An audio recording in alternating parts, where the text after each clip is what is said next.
Can you hear? Yes, we can hear you loud and clear, sir. I'm really sorry, sir.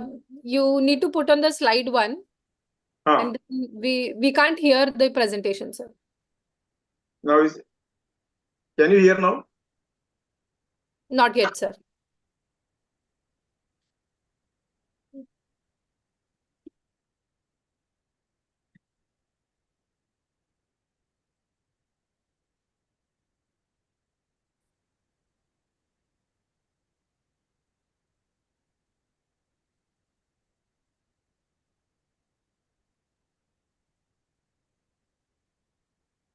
Anil sir, we can see the slides, but then we are not able to hear anything as of now.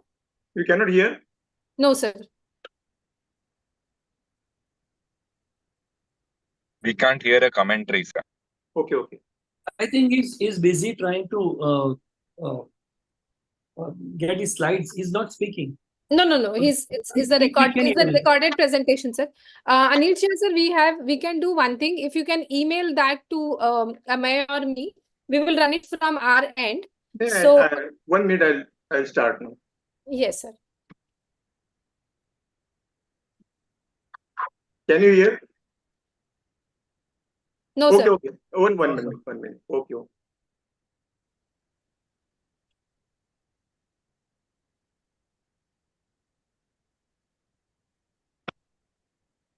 Yeah, meeting करना. Oh, sorry.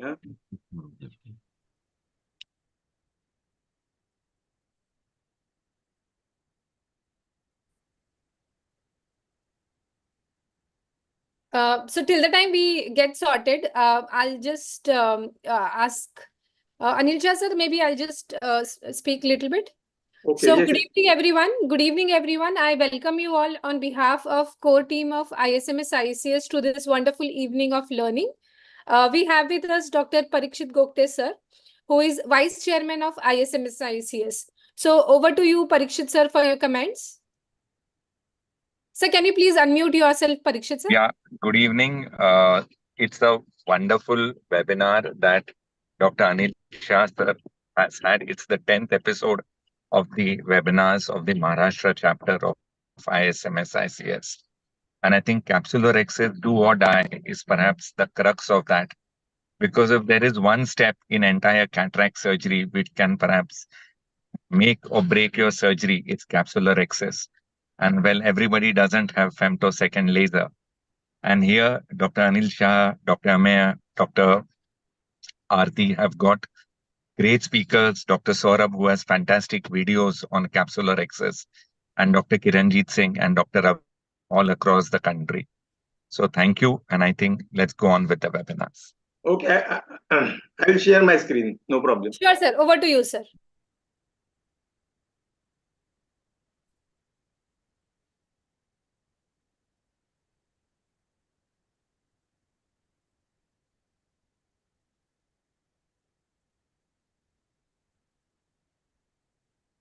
Respected seniors and dear colleagues, Can you hear? on behalf of Yes. International Society of Manual Small Incision Cataract Surgery, I, Dr. Anil Shah, President for Maharashtra Chapter, welcome you, all the delegates, speakers, discussion on this wonderful series of webinar that is A to Z of Manual Small Incision Cataract Surgery. This topic is very crucial. So we are covering it in 2 parts. So today is episode 10, part 1, and the topic is anterior capsular opening, do or die. So for this series of webinar, our aim is to popularize smart SICS. It should be safe, cost effective with minimum learning curve, and it should be useful for community basis. In the good old days, it is said by Jaffe that as goes the incision, as goes the surgeries. But in today's scenario, capsular axis is very important, and as goes the capsular axis, as goes the surgery. If we have a circular capsular axis, then surgery is almost successful. But if there is a runaway, then there is a problem in the eye, and even then we can save the eye. But if there is a rexis runaway causing PC tear, then it is a dying situation not only for the surgeon but also for the patient. And the chances of losing eye intraoperatively, postoperatively, or delayed postoperatively is very, very high. Nowadays, patients are expecting better visual outcome, and this is only possible by most precise capsulotomy. Even a slightest fibrosis changes the space and the shape of the capsule, and the IOL goes out of the place. So the capsulorhexis is very important. Mastering capsular opening is just not a skill, it is an art of precision, a delicate dance in the realm of surgical fineness. In cataract surgery, capsulorhexis is gateway to visual transformation, a meticulous symphony of skill and precision of restoring clarity to the life's vision. So for this vital topic, we have chairperson Dr. Prakash Marathe, Dr. Usha Johri, Dr. Suhas Haldipurkar. And to discuss this topic, that is anterior capsular opening, do or die, we have speakers who are expert in their field with the best of their knowledge and experience, Dr. Saurabh Patwardhan, Dr. Karanjit Singh, and Dr. Ravi Kulkarni. And for this topic, we have discussant who will argue, debate and dialogue, Dr. Tejas Shah, Dr. Ashok Shroff, Dr. Pradeep Mohanto, and Dr. J.S. Bhalla. I am really thankful to all the speakers and discussant for giving their expert opinion, knowledge, and sparing their valuable time and making this webinar a grand success. Thank you. Thank you. Thank you very much. Over to Aarti. Yeah, thank you so much, sir. Thank you for starting this wonderful series, which is going to be a great learning for each one of us. So we have with us Dr. Anand sir, who is chairman of Scientific Committee of Maharashtra Chapter of ISMSICS. Over to you, sir, for your comments. Sir, you are muted. Anand sir, you're muted. Good evening, everyone. As you rightly pointed out, it's been a wonderful series so far, and each of the episodes we have learned something or the other. And we have been able to collect a galaxy of stars who have contributed to its success. And I'm sure today's thing will be also one of the beads in that grand garland of webinars. Welcome to the speakers, to the panelists, moderators, everyone. Thank you so much. Thank you so much, sir. So moving on to the next aspect of our session. So I'll quickly introduce you all to our chairpersons for this session. We have with us Dr. Prakash Marathe, sir, who is chairman of Maharashtra chapter of ISMSICS. Over to you, Marathe, sir, for your comments. Good evening, everyone. I welcome all the chairpersons, speakers, discussants, and office bearers of ISMSICS. I think ISMSICS in national and international scenario, Dr. Sahu, Dr. Boramani, Dr. Gokte, they have taken tremendous efforts. I think we had that challenge before us that Maharashtra chapter also must do something. And I think this particular series has been designed by our president, Dr. Anil Shah. This is a wonderful series, wonderful webinar. I think this is the great learning for even the senior most ophthalmologists as well as juniors and residents and each and everyone. So step by step, we are moving forward. And this particular basic learning is must. And about today's topic, it is very simple to say, whosoever is able to do CCC, I think can only do SICS or for that matter, even PHECO. So that is a must step for each and every surgeon. So great stalwarts, they will be demonstrating their way of CCC, anterior capsule handling. And definitely this webinar will be useful for each and everyone. Thank you so much. Best wishes for the webinar. Thank you so much, sir. We have with us teachers of the teachers, Dr. Suhas Haldipurkar, sir, joining from Mumbai. Dr. Suhas, sir, over to you for your comments. Well, I echo all the things that just Dr. Marathe spoke. It's really wonderful that through MOS and through this chapter, Maharashtra chapter of ISMSCS, we are really doing good. Well, we all are waiting for some of our speakers to speak, so I don't want to take much time, but my best wishes for this particular episode. Best wishes. Thank you so much, sir. Our next chairperson is our own favorite, Dr. Usha Johri ma'am, who is Joint Secretary of Maharashtra Chapter of ISMS-ICS. Over to you, Usha ma'am, for your comments. At the outset, I would like to, congratulate Dr. Anil Shah for having taken this Maharashtra chapter, of ISMS-CIS to national, and I would go ahead and would say that he's almost reached an international level.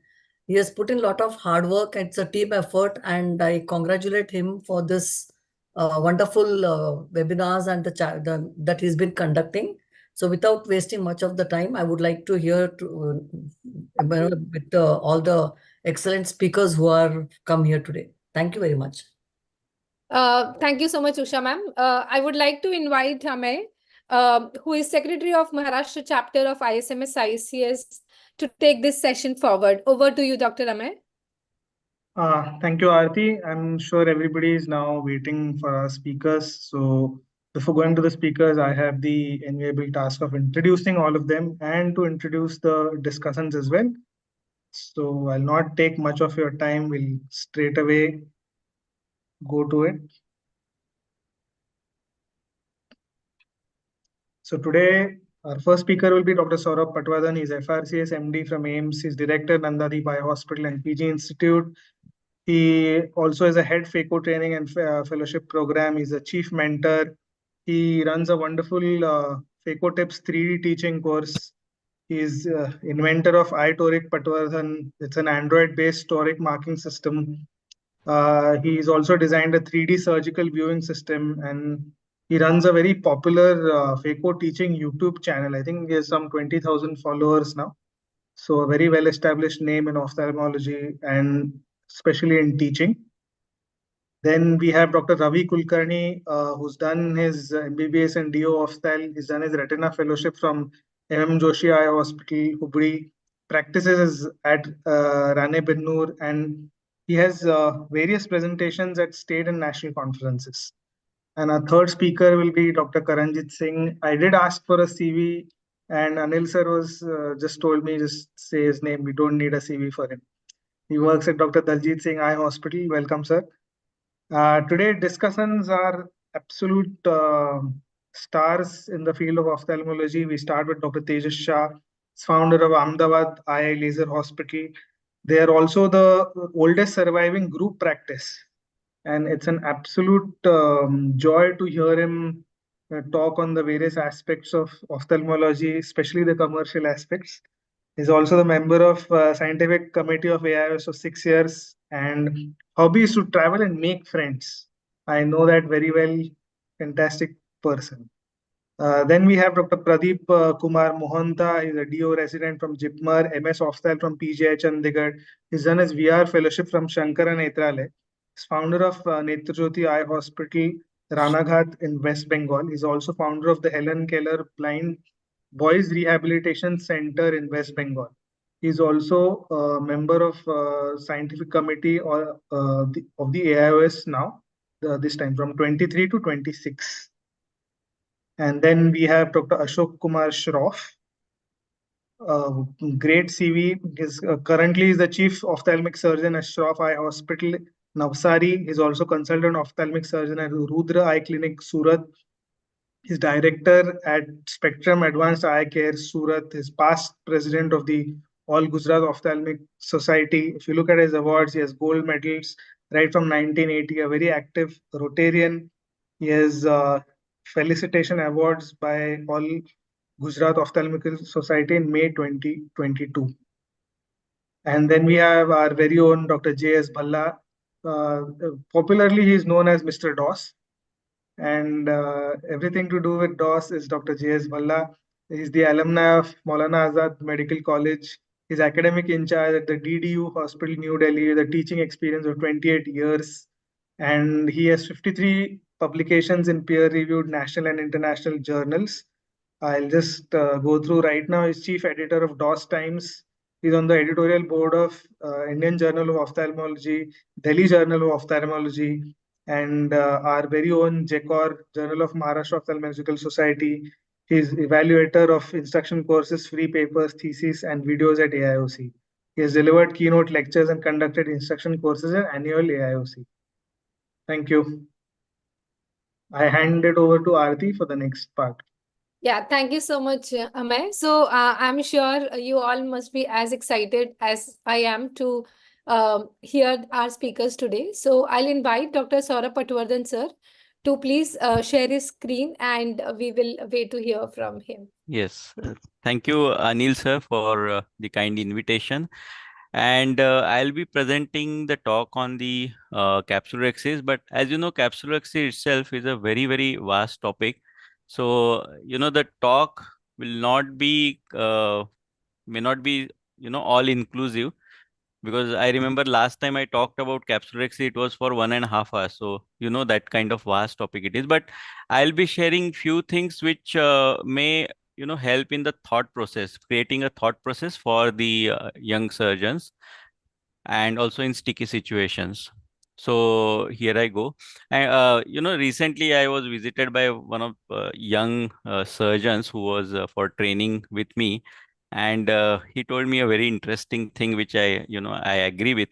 He asked me ki, who are the surgeons really, and he said that surgeons are basically highly skilled carpenters, and I definitely agree with him because we definitely do a kind of carpentry. We just need to know about physics, how to use the tools in a proper way, and how the tissue is going to behave.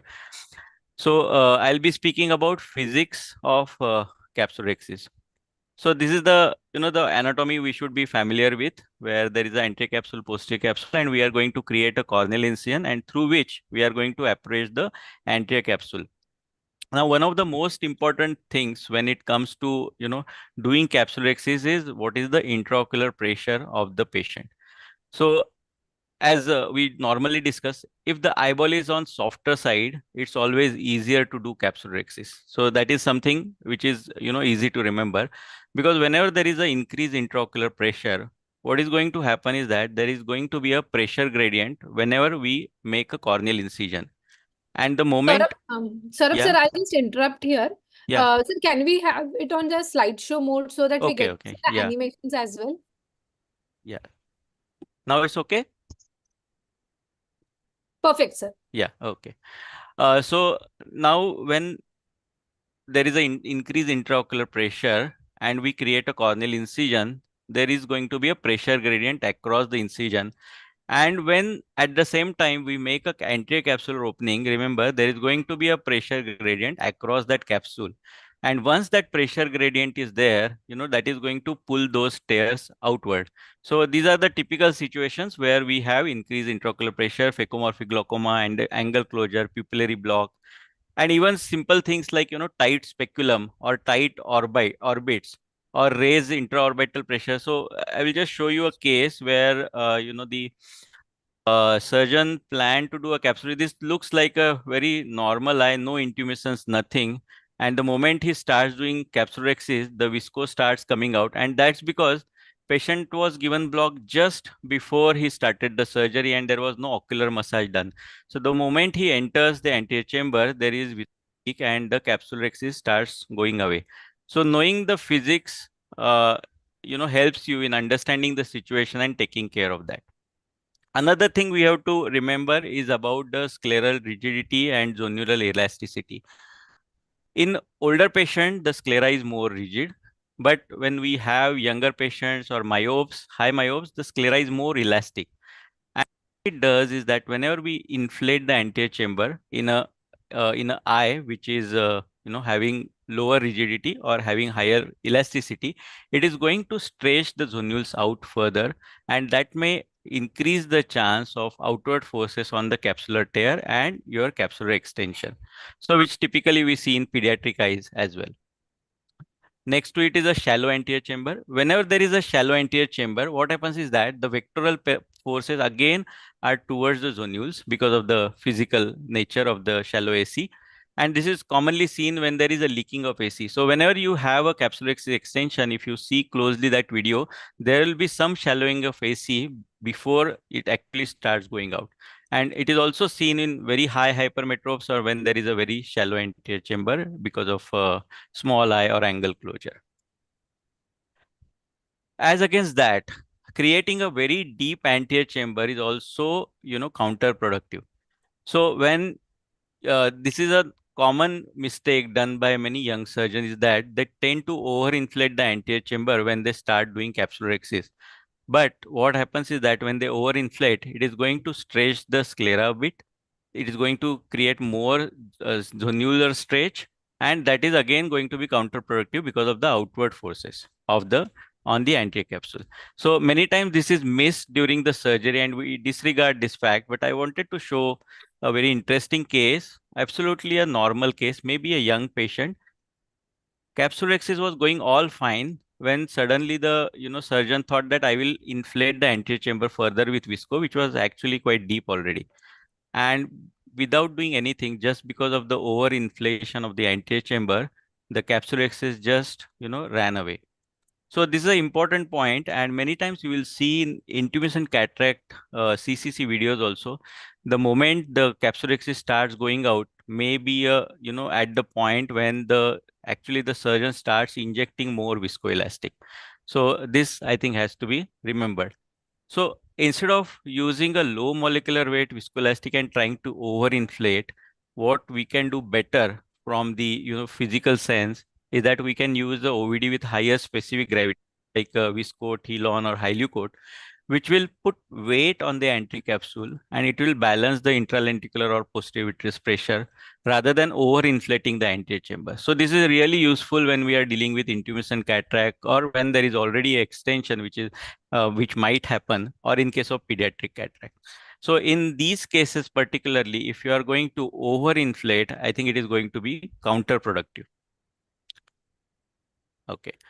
Now, a little bit about anatomy, because many times, I ask many of the trainees that come to me that what is the, anterior surface diameter of the lens, and many of them do not know.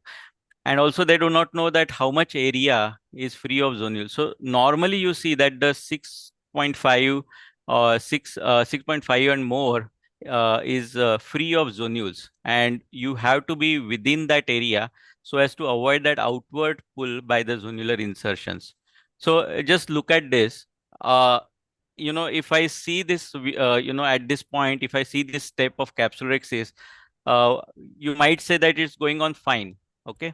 But if you put some markers on the cornea, you will find that already the surgeon has gone beyond that point of 6.5 millimeter.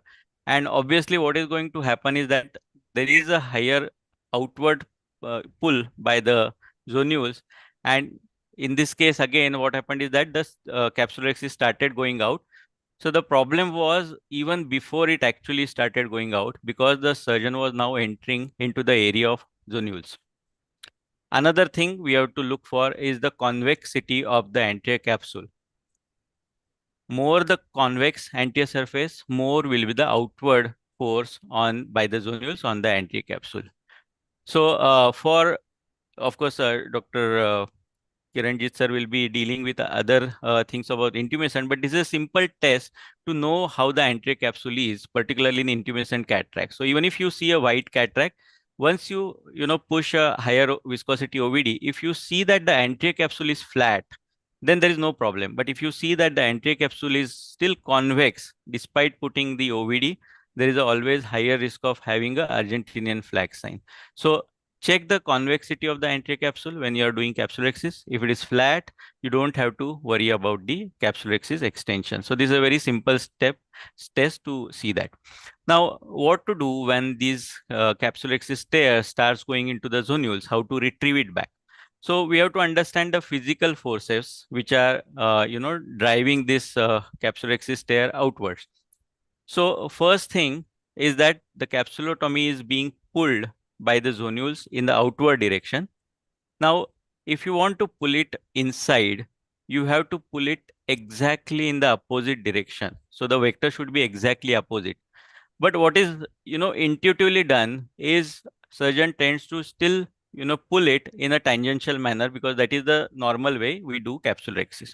Now that is going to further extend it because you can see the resultant vector is still outwards when you are doing it tangentially. Also, I have shown earlier that excess OVD injection actually doesn't help because it pushes the lens back, stretches more zonules. So the pull has to be quick, else the CCC will go out. So I will just show a smart video of the technique of quick pull. So here just watch, the surgeon is holding this tear and trying to pull it very slowly, but still the capsulorhexis tend to go out. But the moment surgeon pulls it quickly, what happens is that the vectoral forces now are turned inside and the capsulorhexis can be brought in even from the area of zonule. So always remember, don't hesitate when the capsulorhexis is actually going into zonules, just you have to pull it, and quickness of the movement without hesitation is also key to make it successful. So this was about understanding physics. Now, in one of my videos, which is quite useful for many of my fellows and trainees, is understanding when you are using cystitome how to do a perfect capsulorhexis without having extension or creating problems. So I have devised, or I have kind of described this rule of center of triangle. So what is this center of triangle? And it's really useful. It's just a way to think about capsulorhexis. So I will just 1 second.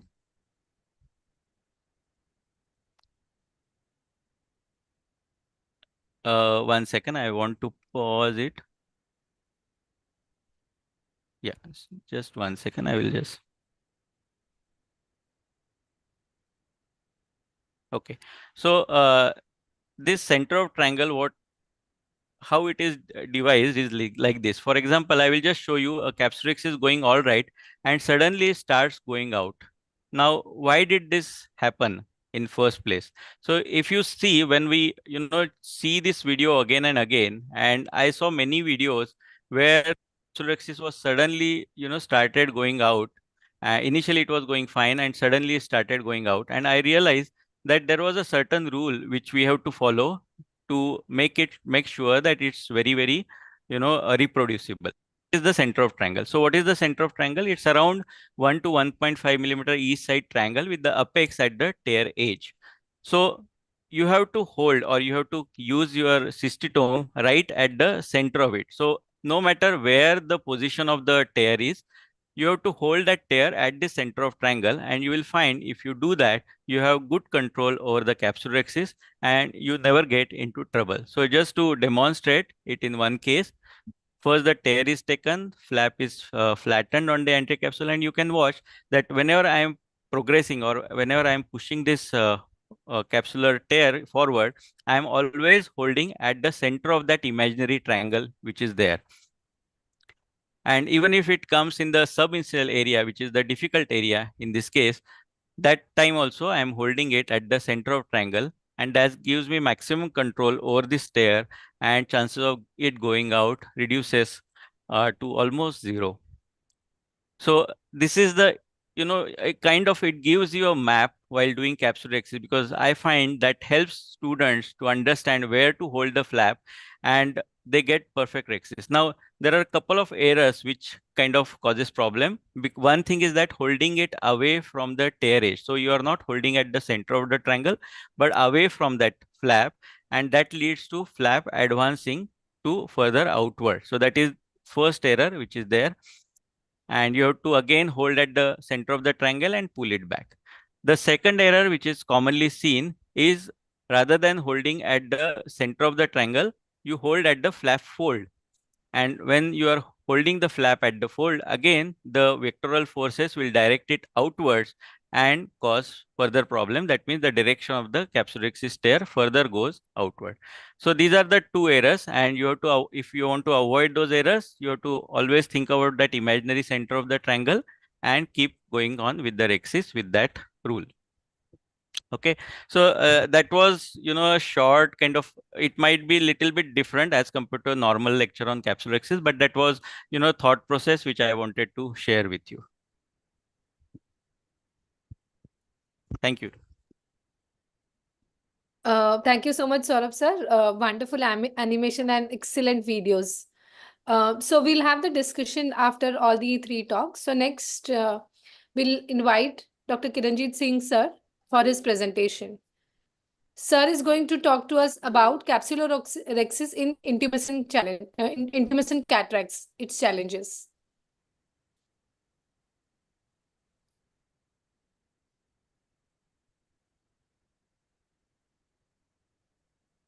So we can see your screen.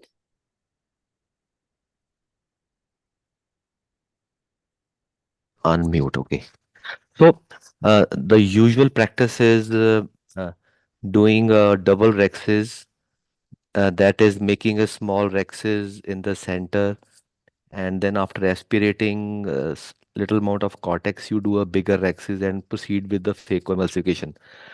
And um, I'm not going to talk about this, the gold standard.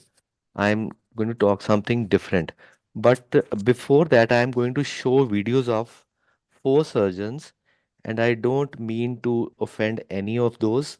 I just want to highlight what is the cause of Argentinian flag in intumescent cataract and how to deal with it. So here goes the video.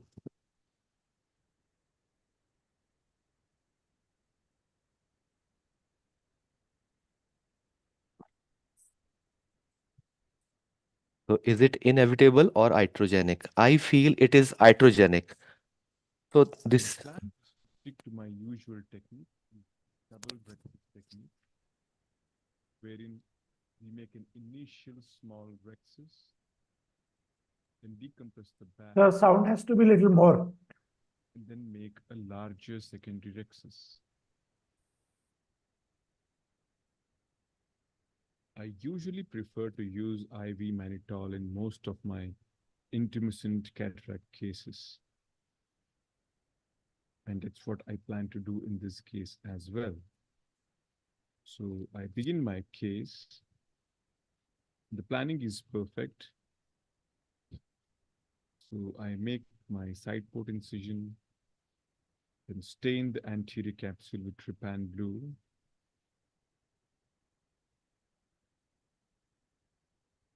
And then after washing away the trypan blue, I'm using sodium hyaluronate to flatten the anterior capsule and hoping that it will give me better control during my initial small rexis. Well, the plan seems to be perfect. Let's begin the case. Ready, steady, go. I touch the capsule and boom she goes. It took just 0.11 seconds to run away. It seems that we have a new world record.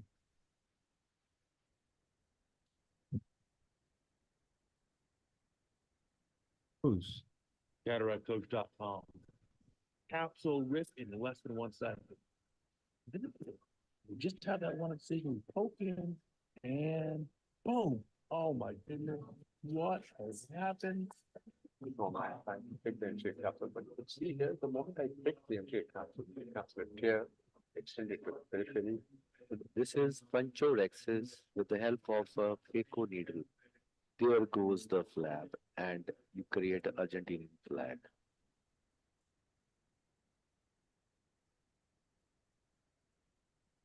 This is what we are doing. We are doing just the opposite what we should have done actually.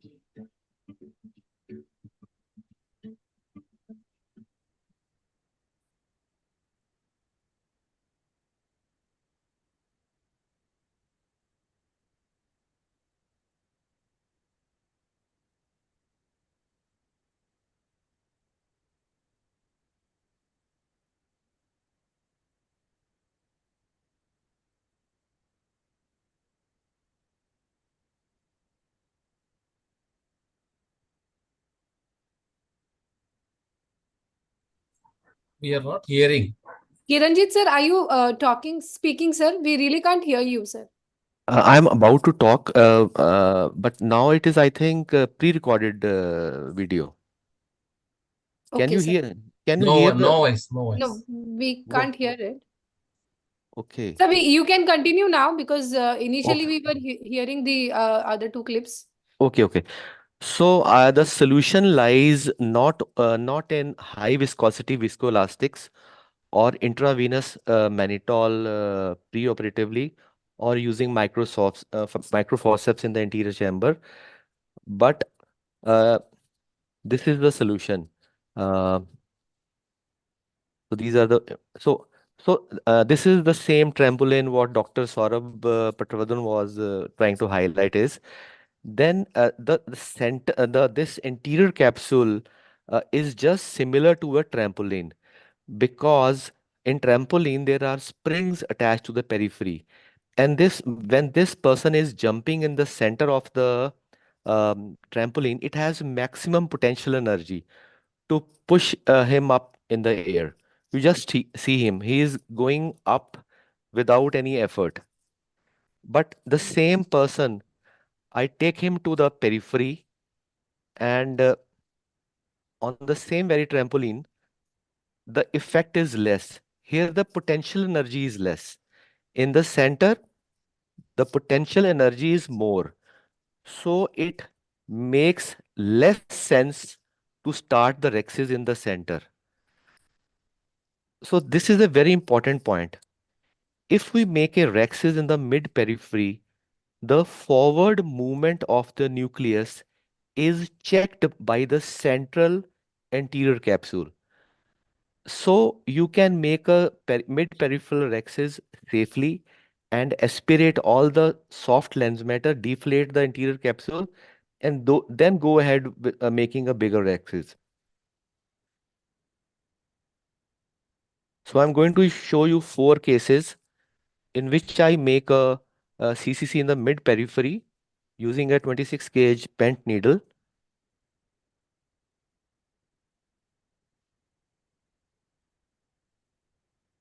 Are you able to listen to my voice now? Am I audible now, na? Yes, sir. Yes, sir. Yes, sir. So you are So audible.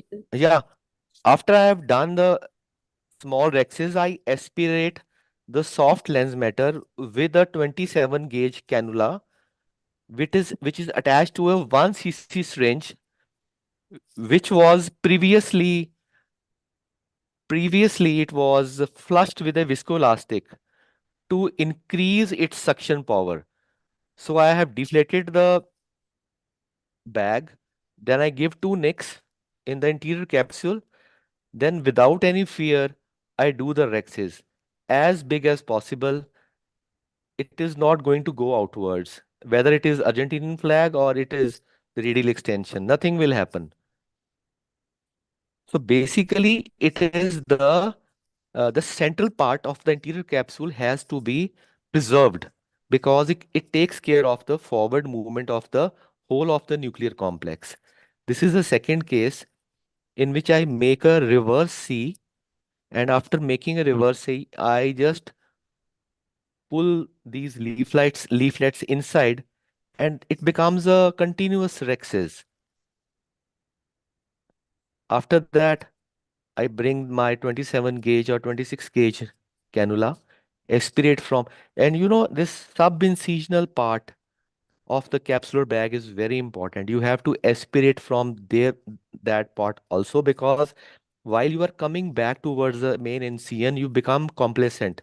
You feel so happy, I'm finished with the job, but suddenly you have a radial extension. So it also has to be deflated. And these are the 2 incisions. I give an anterior capsule. One is for the movement of the rexes, other is determines the size of the CCC you want to make. And when you have a eccentric mini rexes, you can rotate the nucleus as well easily. As compared to having an opening in the center, you can't rotate the nucleus. So this is a intumescent with brown cataract below it. You just see the fountain of soft cortex coming out of the opening. But because the anterior capsule is intact in the central part, the whole of the nuclear complex, I'm repeating this again and again, whole of the nuclear complex will not come forwards. And when it doesn't come forward, Argentinian flag will not happen. So this is a 4-quadrant technique which debulks the nucleus also. And you finish off the case in no time. Of course, it is. So, so this is the last patient I am showing to you. It is a patient in which I am about to do a mini rexis in the mid periphery, and the patient suddenly moved. There was a radial extension, but there was no momentum to that radial extension, and it did not extend up to the zonules. So I am starting it again. So the patient moved and there was a radial extension. Had it been started from the center of the anterior capsule, it would have gone on the both sides. So I could pull it back the way Dr. Patwardhan was telling. I could bring it back. So after deflating the capsular bag, I make a small CCC, do the phacoemulsification. So it is all continuous.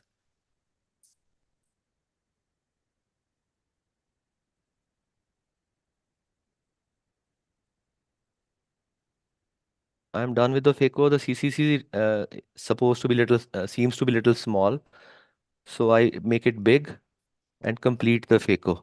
So this is the ideal way of hitting your gun.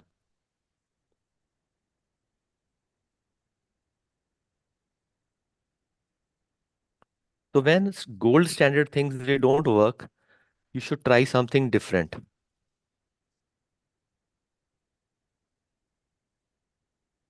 I think that is all.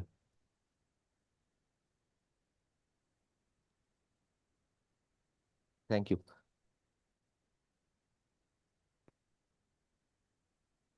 Thank you so much, Kiranjit Singh sir. Next we would invite Dr. Ravi Kulkarni sir, who is going to talk to us about Rex's under AC maintainer. Am I audible now? Yes, sir, you are.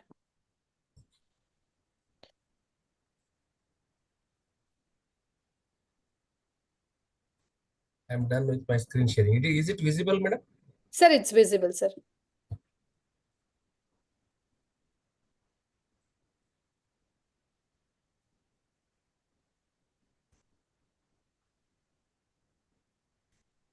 Namaste, respected chair, seniors and dear friends.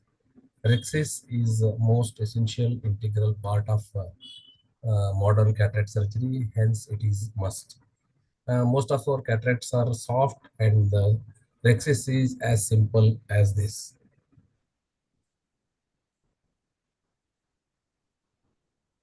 I am doing it on AC maintainer in all the cases.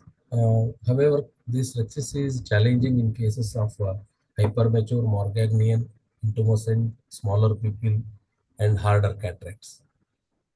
Let us see with some of the videos. This is a hypermature cataract.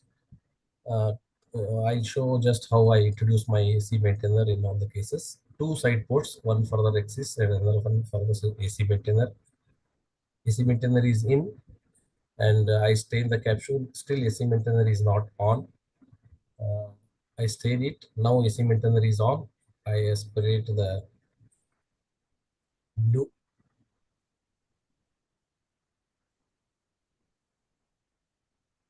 It is visible, Loda. Hello. Yes, sir. It's visible and we can hear your commentaries. Okay. Small nick is made and the flap is run towards the center. Now this technique I do in all the intumescent cataracts. Debulking the content of the bag is essential. Approximately half or less than half cc of this is aspirated out with the same cystitome attached to the syringe. No need of coming out, injecting visco, introducing the cannulas to aspirate. In the same sitting it happens. My left hand goes, you can observe, to aspirate that, and again it is stabilizing the globe, and desired size Rexis can be achieved without much difficulty. The AC maintainer does its job by keeping the anterior capsule flat all the time. Let us see how it goes in Morgagnian cataract. Here, once the AC maintainer is on, the capsule is kept flat. Initial nick is made, and there is nothing to escape from inside. As soon as we make the nick, the BSS flows into the bag and keeps it inflated all the time.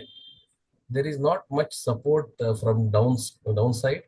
Still, we can do complete the rexis because it is taut. Anterior capsule is taut, and it can nicely be done.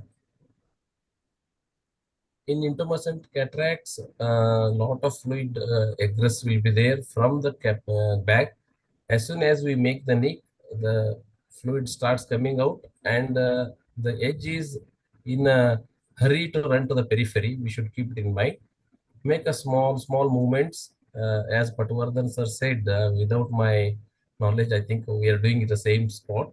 Now I aspirate with the same cystitome. The left hand has gone to aspirate the things, and wherever there is a loose floppy cortical matter that comes out in the same cystitome, because AC is maintained with the BSS AC maintainer, the chance of collapse is very less. Once I feel it is sufficient, then I'll go ahead with the Rexis.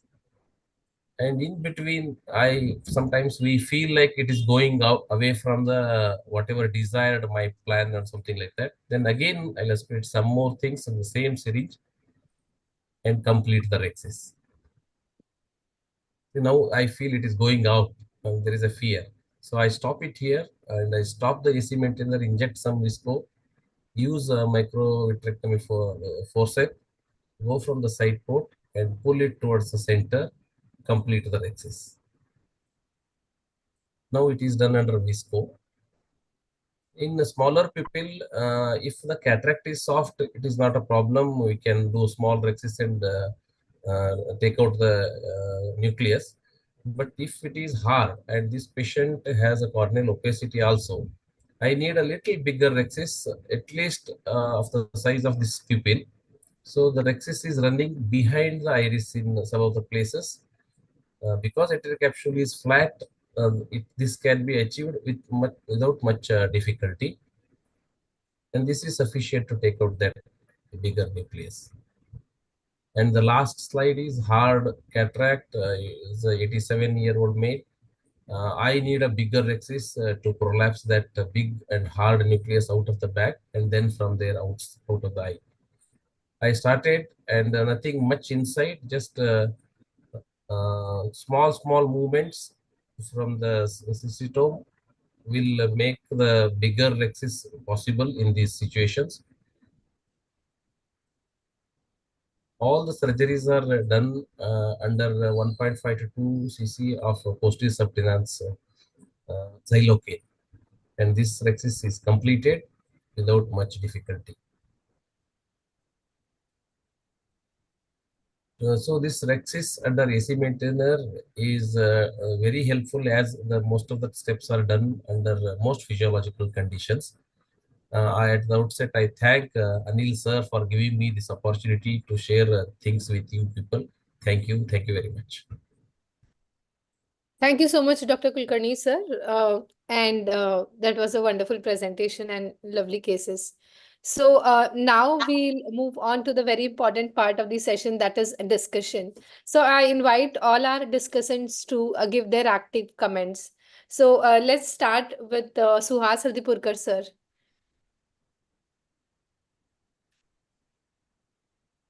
Yeah. It's been a wonderful thing. I mean, 3 different ways in which it's been presented. We really like that physics of it. Speaking about Argentinian sign, one thing I have always believed, that if your dome is flattened, any which way you do it, your chances of getting a Rexis stare going to the periphery is always minimized. I saw them doing it beautifully, decompressing. I think it's an arts one has to learn. If you can debulk your intense capsular bag well, then your chances of getting your Rexis under your control is better. And what I've always felt is that these are the cases, say routinely we may be good with our cystotome, but these are the cases where your microforceps does come handy. And if your forceps can go through a side port, which is not too large and doesn't leak, and you fill the eye with visco, and your forceps is snugly and nicely fitting in there, and in the process of doing it, if there's no more leakage happening and the AC remains deep, then your rexis and your AC is under your control.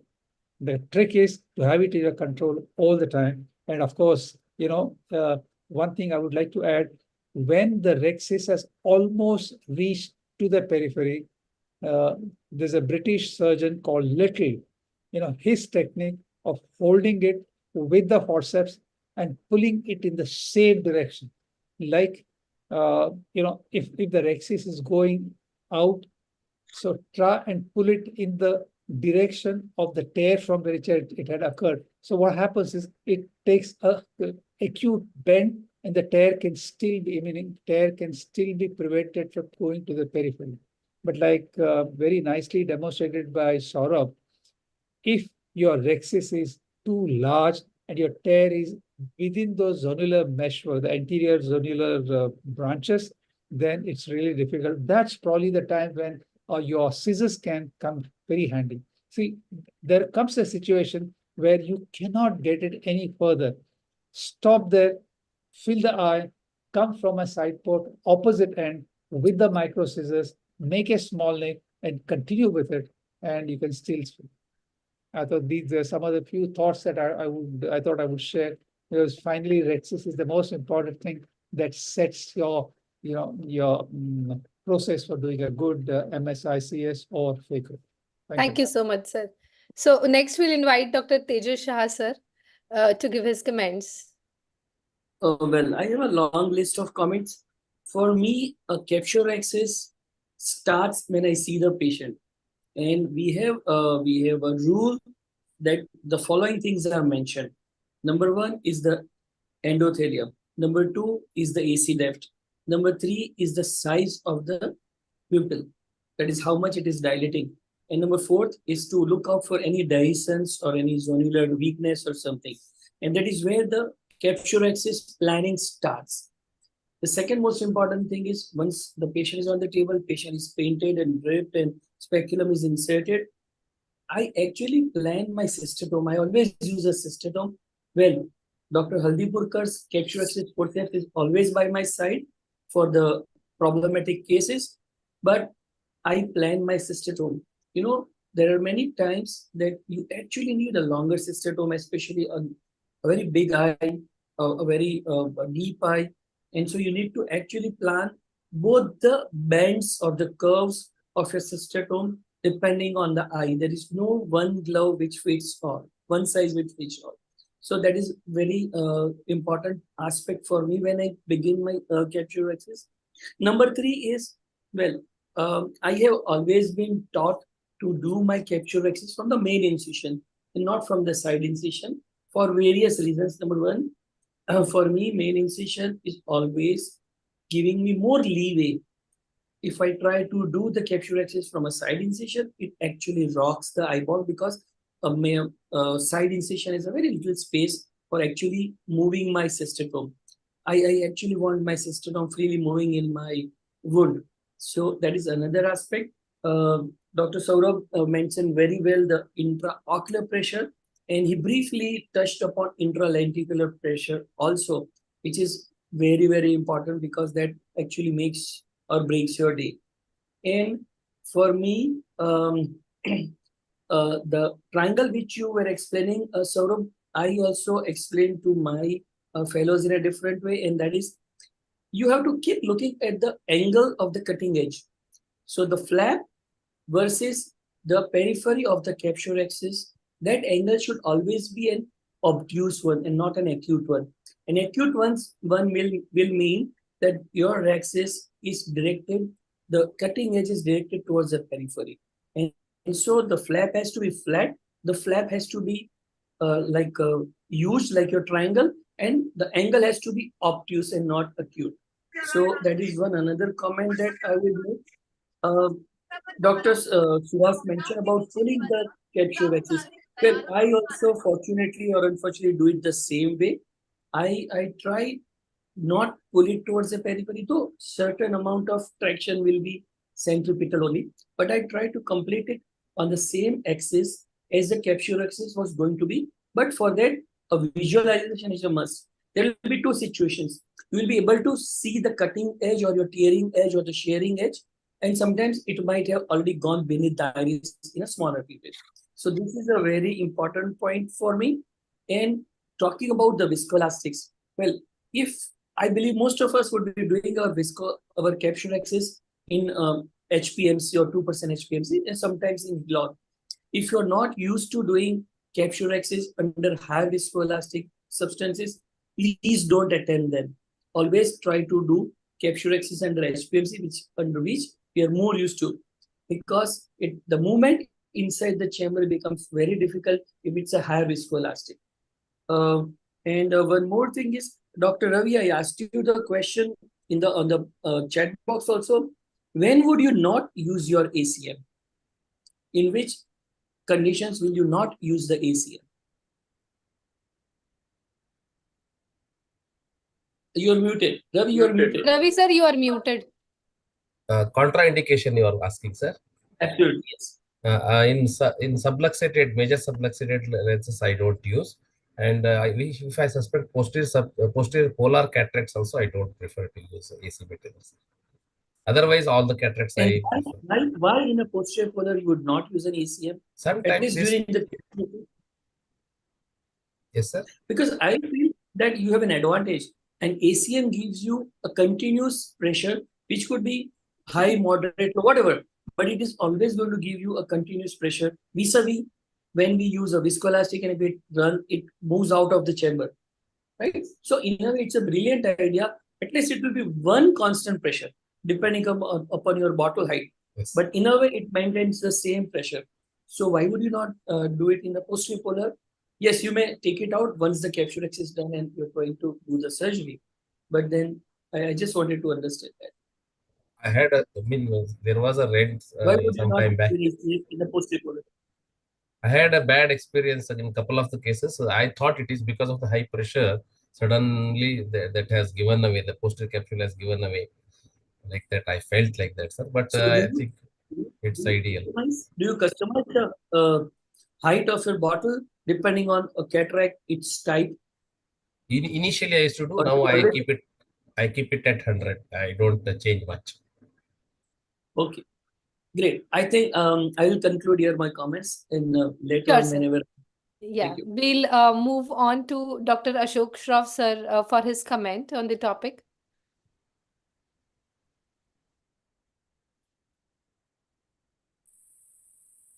Am I audible? Yes, sir, you are. But I'm not. I'm seen on the screen. Yes, sir. Your Do you video see is me on the visible, screen? sir. Yes. Thank you. See, first of all, let me thank Dr. Anil Shah, whom I know as a snare surgeon. Snare, you know that. And then, of course, excellent speakers like Dr. Saurabh Patwardhan, excellent physics. I could learn many things. And he mentioned about the raised IOP. And I will discuss a little later on, but let me conclude first with about the speakers. Dr. Kiranjit Singh, I learned about a good small window when there is a intumescence cataract or very high, fully mature cataract. So that was a very good point I learned. And from Dr. Ravi Kulkarni, when using the ACM and doing the Raxis, again, it was very good in different situations. Now, what I do, can I show some small videos if I'm permitted? Yes, sir. Can I share Sure, the sir. screen? Yes, sir. Sure, sir. Sure? Thank Yes, you. sir. Where is it?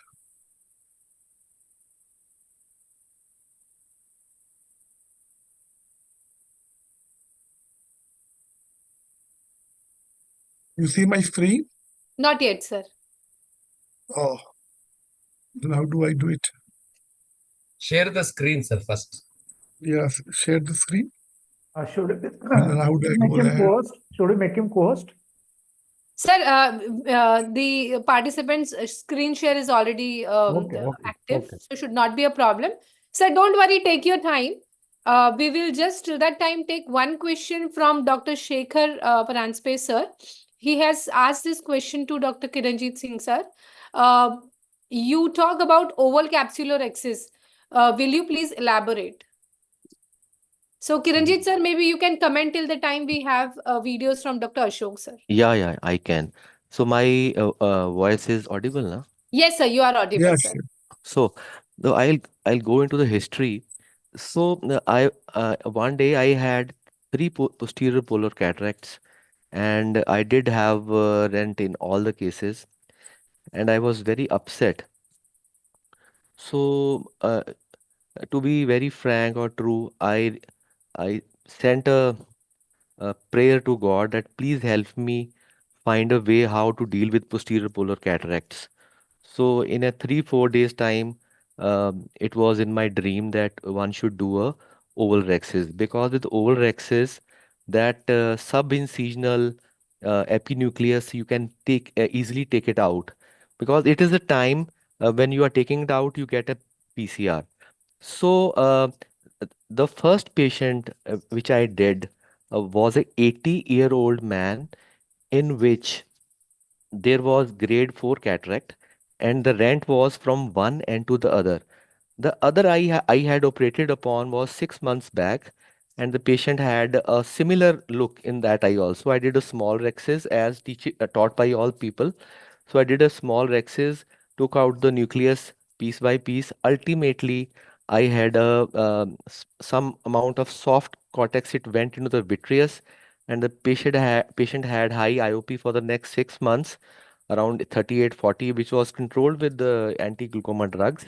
And now he comes for this other eye with a grade 4 to 5 cataract, and I did a oval rhexis, and I did not drop any nucleus or any soft cortex in the vitreous, and it was a success. And it was, I think it was in 2009 or 2008, around 15-20 years back. And from that time onwards, I did not have a single nucleus drop. So the advantages of oval rhexis is that when you make a oval rhexis and you do some kind of hydro procedures like hydrodelineation, uh, the pressure inside the capsular bag, it does not rise, because whatever extra fluid you have injected into the capsular bag, it is not going to go towards the posterior capsule, but it is going to be released into the interior chamber. That is number one advantage. Number two advantage is when you are doing phacoemulsification, you are able to make very long and deep gutters in one direction. And very lately, I have learned from Dr. Saurabh Patwardhan that you can, by the side movement of the phaco probe, you can make horizontal gutters also. And when you break all, because you have made very deep gutters, which are very easy to break. And because of the bigger axis of the oval axis, you can take the segments out of the capsular bag very easily. And same is true for the cortex, same is true for the epinucleus. And if you feel that there is some amount of soft cortex lying here and there where you can't reach over there with a irrigation aspiration cannula or coaxial or bimanual, you can always do dry aspiration with a 27 gauge cannula attached to a 1 cc syringe, which is previously flushed with a viscoelastic to increase its suction power, so that you don't pull the vitreous also. So you can go into every nook and corner of the capsular bag, taking out the soft cortex. And if by chance you have a PC tear, the shorter axis of the oval axis will help you do the optic capture. So it is a combination of a big and a small rhexis at the very same time. It has advantages of small rhexis, it has advantages of the big rhexis, but it does not have disadvantage of big or small. So I think I have explained a little bit. Yeah, thank you so much, sir. Thank you so much. So we'll move back to Ashok sir's video. Can you see my screen now? Yes, sir, your screen is visible, sir.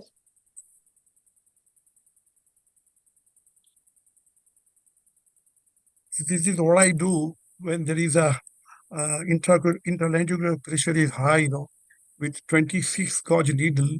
I aspirate, make a very small nick, very controlled small nick in the anterior capsule, and then I try to aspirate the fluid cortex so that it is debulked, and once the pressure is controlled, then you can see that it is very, very easy to complete the axis the way you want it, either very small, a little large, but that debulking is very, very important.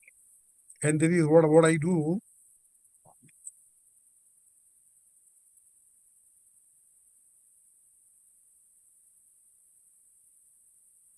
I do not aspirate myself. I just keep the needle as a sister, this assistant, which is quite experienced one.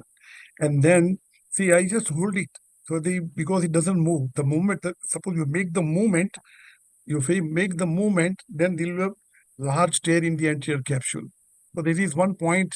And particularly when there is a high intraocular pressure, what I do, as Dr. Saurabh Patwardhan has mentioned in his presentation, what I do, at times, suppose the patient has been taken, intraocular pressure is high, there is no time for mannitol, then what I do, because I do a lot of retinal surgery too, so I go for a vitreous tap, tapping the vitreous fluid by keeping the needle of the syringe, I mean, this center of the needle in the center of the cavity, vitreous cavity, and withdraw the fluid. Again, asking my assistant to withdraw it about 0.1 to 0.2 ml and make the eyeball soft. And then I proceed. So that is one regarding the high intraocular pressure. Now, where you have, see, these are with the little old videos. You can see that I try to, this is my first case with the Mohan Rajan technique to debulk, and you can see it has been extended. So what I do, usually once it is done, then I make a nick with the scissor. Why? Because what I've seen in my experience, that if you put a nick in the scissor, then that angle becomes obtuse, and that can withstand the pressure of the irrigating fluid well. And you can see that it has almost extended so to the periphery, but still. And then usually I take the nucleus out. This is what we call is a supracapsular cataract, means a phaco. And then once it is done, or you can do small incision if you want in that way. But then once it is done, it is very easy. While one more important thing is that you must keep your parameters low, the vacuum low, the power low, and if possible, keep your phaco tip away from the axis, I mean the tear or the extension of the axis. And you can see that it is very well done, and there is no problem you can see here. And sometimes what happens, then it's just my old videos before, but still I thought I would share with you. See, there is a double extension. It is already extended. You can see here, it is already extended here. I made a scissor cut and I'm trying to complete it. And to my hard luck, you can see that it's being extended on this side too. You can see that. The mistake is what we made, we didn't pull toward the center. Again, we put a nick there, scissor nick, and then it is completed. Very bad rexis, but still we could do very good phaco.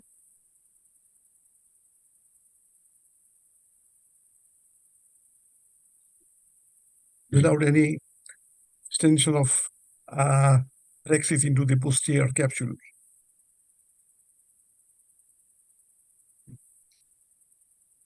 And then there is another small clipping where you can see it has been extended here. But still I make a nick here. See, again it got extended because I wanted to in the reverse way, but then I couldn't. So again, we put the scissor nick there, and again you can see that the rexis is being completed.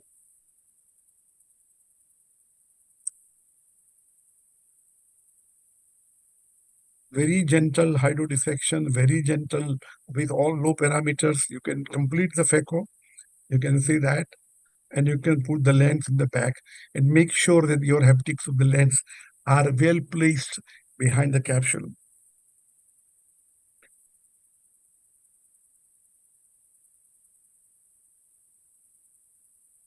Thank you Then, so much, sir. no, just one more thing. Sure, sir. Sure. Regarding the anterior chamber maintainer, this I had presented, all these we have presented at ESCRS also. And one more thing I would like to, particularly in a very high myopic cases now, once the anterior chamber becomes shallow during your incisions, there is a vitreous has a tendency to push forward. It comes means anteriorly. In that case, if you use the anterior chamber maintainer, your chamber is maintained properly. And accordingly, in that these situations, you have to adjust your bottle height. Thank you very much. Thank you. Thank you so much, sir. Next, we'll invite Dr. Bhalla, sir, to give his comments. Uh, Thank you. I think it was really a learning experience for me after listening to Dr. Saurabh Patwardhan, who very nicely explained the physics, and Dr. Kiranji, Dr. Ravi Kulkarni, and wonderful comments from Dr. Ashok Shroff and Dr. Haldipurkar, who has been a teacher and mentor to me. Uh, I think I'll just repeat some of the points. What we have to do is, like Dr. Saurabh very nicely explained, that one is all these intumescent cataracts, it is better to do under block, but there should be sufficient time gap between the block and when before you start the surgery, because otherwise your whole purpose of decreasing the intraocular pressure is lost. Tight speculum can be one of the causes. You find you have done everything nice. You have calibrated incisions, and suddenly you still find you have proper sized rexes within 5.5 millimeter, not beyond the zonular fibers at 6 millimeters. Still, it is going out. Then what you can do is just loosen your speculum a bit, and you'll find that after injecting the high density viscoelastic, things improve. And flat flap is very important. Your flap should be flattened. It should not be fluttering or floating. That flat flap has to be centripetally moved with your needle or with the microrhexis forceps. And that was a very wonderful concept by Dr. Kiranjit. We also did a study in intumescent cataract. And what we found out was that all intumescent cataracts do not behave the same way. Some of the intumescent cataract, whatever you do, you decompress, whether you inject high density viscoelastic, this still you have Argentinian flag sign. And there is no leakage of the fluid, although it appears to be very bulging. So what we did was we did a study, and we are doing now pre-operative OCT evaluation in all our patients. And it was a learning experience for us when we found out that all of these do not have fluid. Some have subcapsular fluid, some have intralenticular fluid. In the places where you have intralenticular fluid, then what you do is your decompression may be helpful. Your two-stage rhexis, making a small rhexis in the center followed by a large rhexis, can be helpful. But where you have subcapsular fluid, which is mainly central, then no matter what you do, the moment you touch this bulging, tense central anterior capsule, it is going to go out. And that time gap is how quickly you are able to retrieve, how quickly you are able to decompress, and then inject a high density viscoelastic to flatten. That speed is important. But we cannot be working at a speed of micro or milliseconds. Like Dr. Kiranji showed, within 11 seconds. Sometimes it happens within 2 to 3 seconds. The moment you touch anterior central bulging anterior capsule to aspirate the fluid, it has already gone out. So we found that in those places where the central capsule was having subcapsular fluid, don't touch the central capsule at all. I go by Dr. Kiranjit's technique. I do a peripheral decompression. Aarti, can I just share a small video where I do how I manage the different types of the intumescent cataract? Sure, sir. Yeah. I'll just.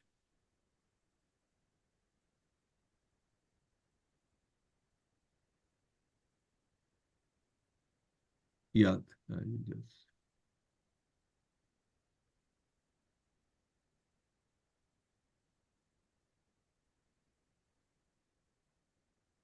So I'll just go to the relevant portion.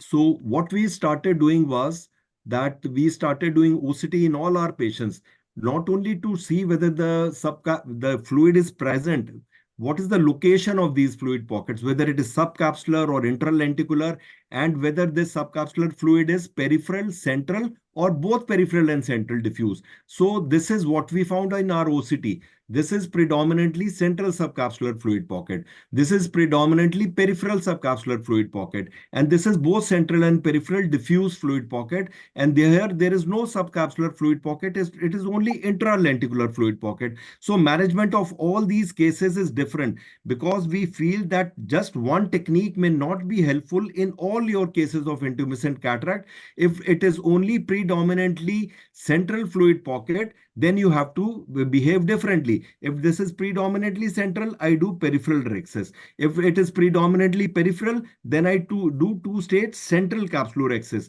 And if it is diffuse, both central and peripheral, again I don't touch the central. So I do peripheral capsular rhexis in diffuse and predominantly central fluid pockets. So this is Karanjit has very nicely showed the how do you do the in the two-stage capsular rhexis, but this is in the patients where you have predominantly central or diffuse fluid pocket, and this is how I manage with a peripheral central capsular rhexis.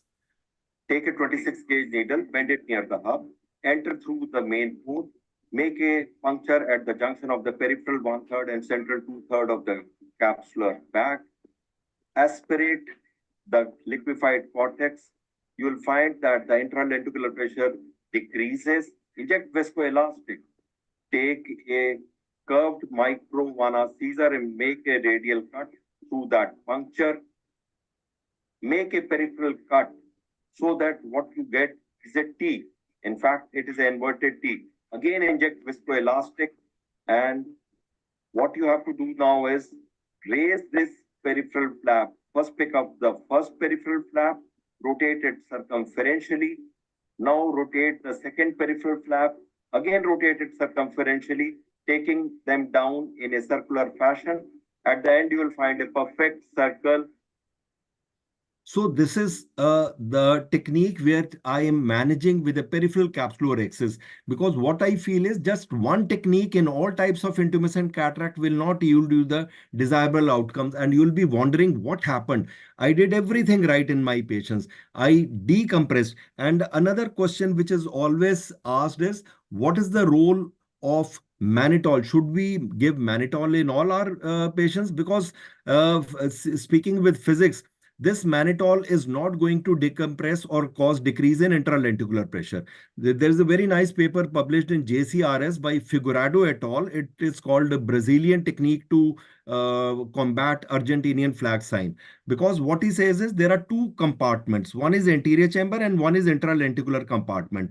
And Dr. Saurabh Patwardhan very nicely showed that if you enter into the anterior chamber, make an incision in the anterior chamber, now this pressure gradient between the anterior chamber and intralenticular pressure is there. Now intralenticular pressure is more than the pressure in the anterior chamber. If your incision is not calibrated and you have not filled with high density viscoelastic, now this any nick in the anterior capsule will cause your nucleus to move forwards towards the dome, and it is going to bulge out. So what you need to do is you decompress your vitreous by giving mannitol or by technique shown by Dr. Ashok Shroff, so that when you give nick in the anterior capsule, the lens will not move, nucleus will not move forwards, because now there is a space for this nucleus to move backwards also, because your vitreous is decompressed. So this two-stage theory, two compartment theory of Figurado, just read that paper, it's a wonderful paper, is going to help. That is the reason how mannitol helps, not by decreasing the intralenticular pressure, but by decompressing the vitreous, deturgescence of the vitreous, and you will not have. So calibrated incision which does not leak, high density viscoelastic, keeping your flap flat, and defining whether you want to do peripheral capsular rhexis or central capsular rhexis, depending on where your fluid pockets are, whether it is central fluid pocket or peripheral fluid pocket. And you will find that after I have started using OCT for evaluation and doing peripheral capsular rhexis in patients with central fluid pocket, I have not had a Argentinian flag sign for last 1 year. Thank you so much, Bhalla sir. Moving on to our last discussant, Dr. Pradeep Mohanta sir. We say that we've saved the best for the last. Mohanta sir, over to you for your comments. Yes, am I audible? You are, sir. Yeah. Thank you very much, Aarti, for having me here. Anil sir, for having me here. My best regards to all the speakers and discussants. I am a phaco surgeon because of inspiration of my guru, Dr. Suhas Saldipurkar. Very happy that he is here. What I want to say is that all of us must learn how to use Utrata forceps or Dr. Suhas Haldipurkar forceps or microrhexis forceps. And we should make it a routine to use it, not to keep it reserved for complicated cases. Unless we use the Utrata or Suhas Haldipurkar forceps in routine cases, in tough cases, it will be difficult. So let me share a small video to retrieve rhexis. Share screen.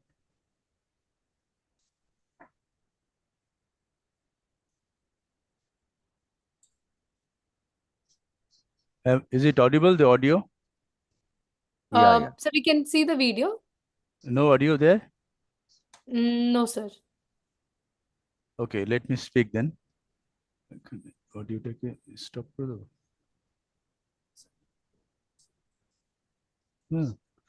See the এখানে অডিওটা আমি শুনতে পাচ্ছি তো এই অসুবিধা হচ্ছে এইখানটা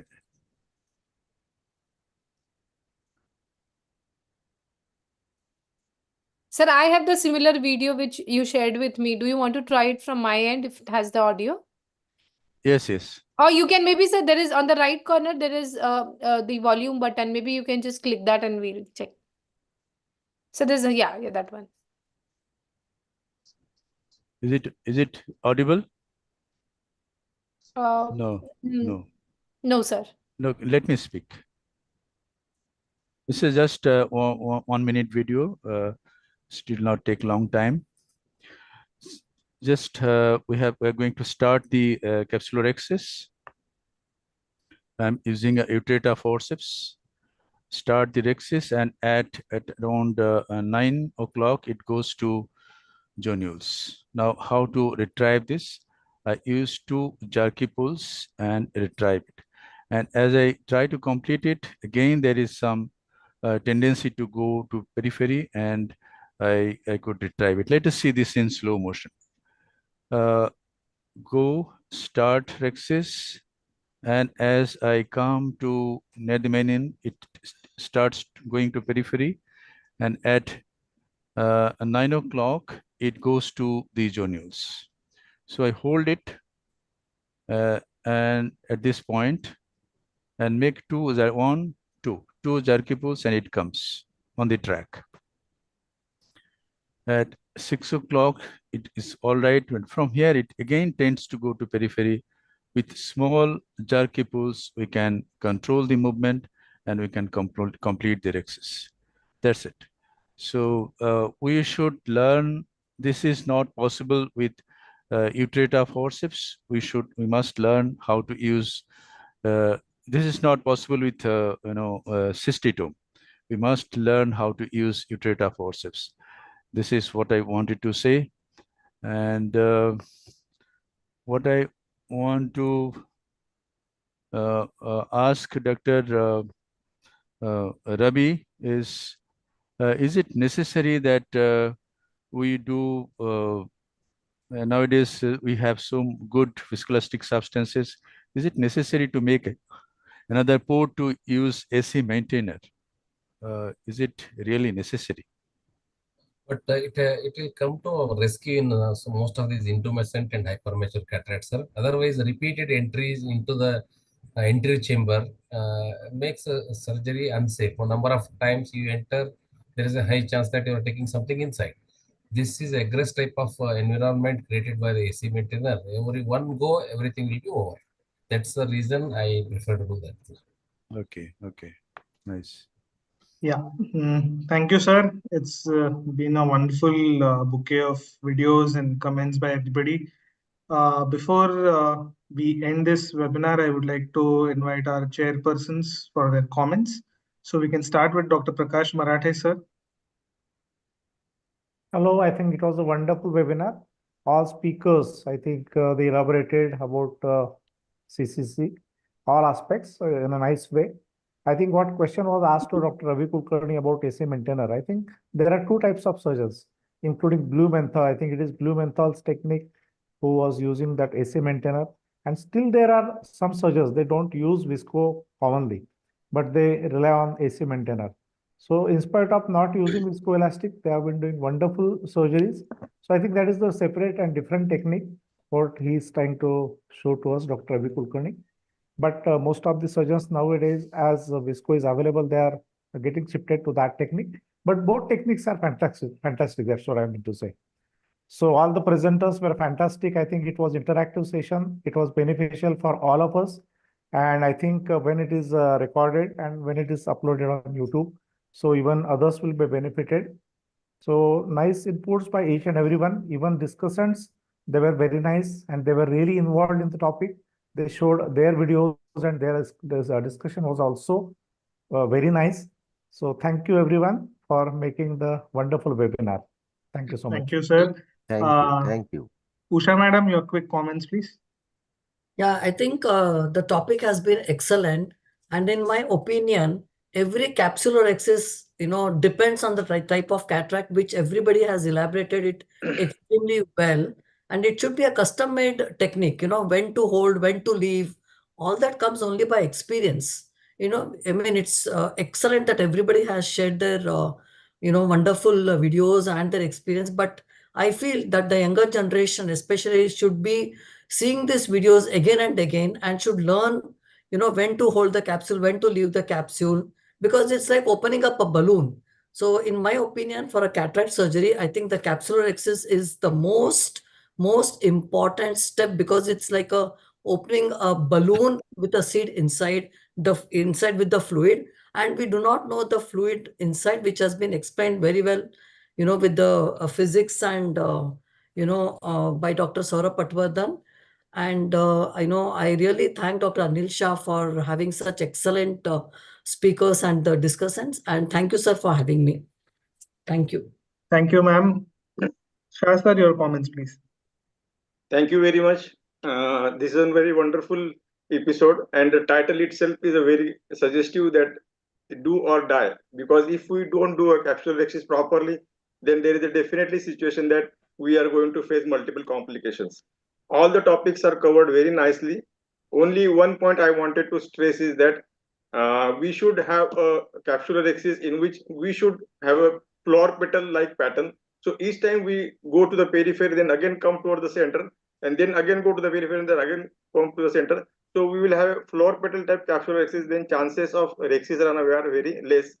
That is from one, that point is from my side.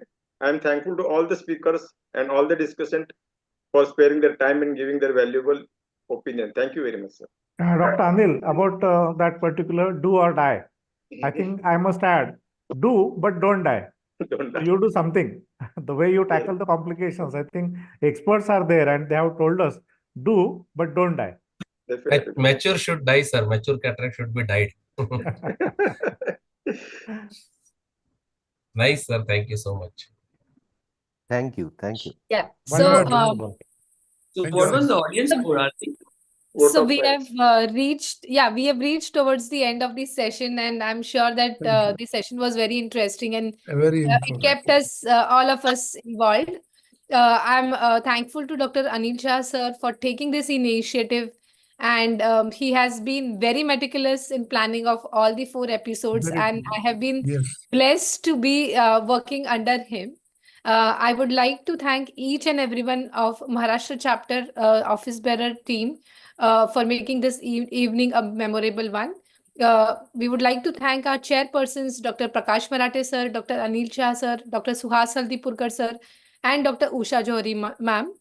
We would like to thank our discussant, Dr. Tejas Shah sir, Dr. Pradeep Mohanta sir, Dr. Ashok and Dr. Balla sir for making it very, very interesting by showing their own interesting videos.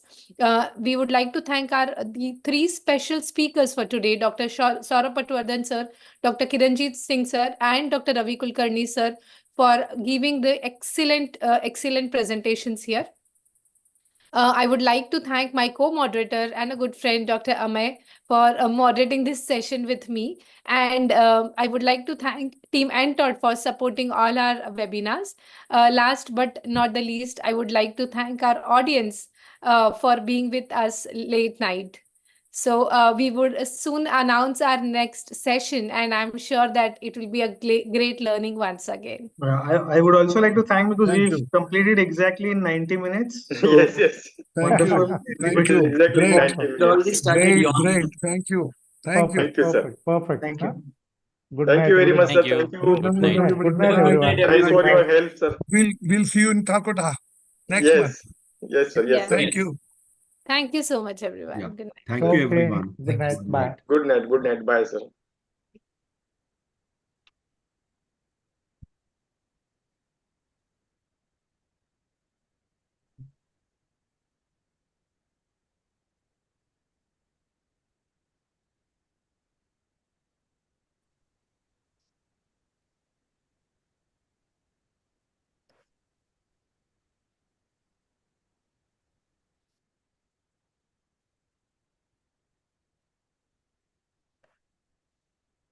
Thank you, Anil sir.